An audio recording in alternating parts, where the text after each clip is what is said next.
হয়। তারপর স্ক্যাবিস নামে কিছু স্কিন ডিজিজ আছে।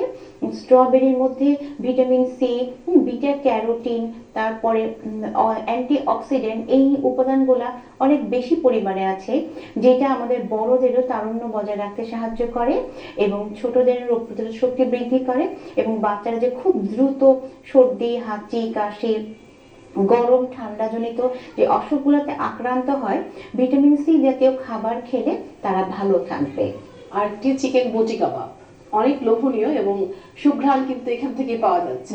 কাবাব বলে কথা, পোড়া পোড়া একটা সুঘ্রাণ কিন্তু আসছে, অনেক লোভনীয়।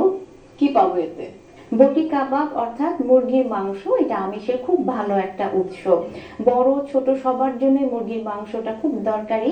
হ্যাঁ, অনেক যারা উচ্চ রক্তচাপের রোগী বা তাদের দেখা যায় কিডনির জটিলতা থাকে, তারা অনেকেই যে গরুর মাংস, খাসির মাংস এগুলা খেতে পারেন না।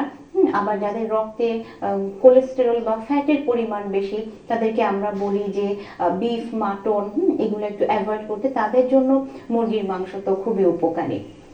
আর বাড়ন্ত বয়সের শিশু যারা, মুরগির মাংসটা কি হবে, এটা আমাদের রোগ প্রতিরোধ শক্তি বৃদ্ধি করবে এবং বাড়ন্ত বয়সের বাচ্চাদের ক্যালোরি কিন্তু আমাদের তুলনায় অনেক বেশি দরকার হয়, তো তাদের ক্যালোরির ঘাটতিটা পূরণ করবে মুরগির মাংস।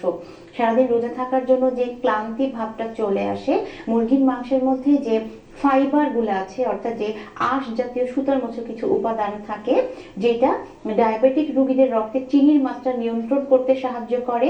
এবং মুরগির মাংসের মধ্যে ভিটামিন বি আছে, ভিটামিন বি আমাদেরকে বেরি বেরি অসুখ থেকে দূরে রাখে এবং অনেক ধরনের চর্মরোগ থেকেও দূরে রাখে।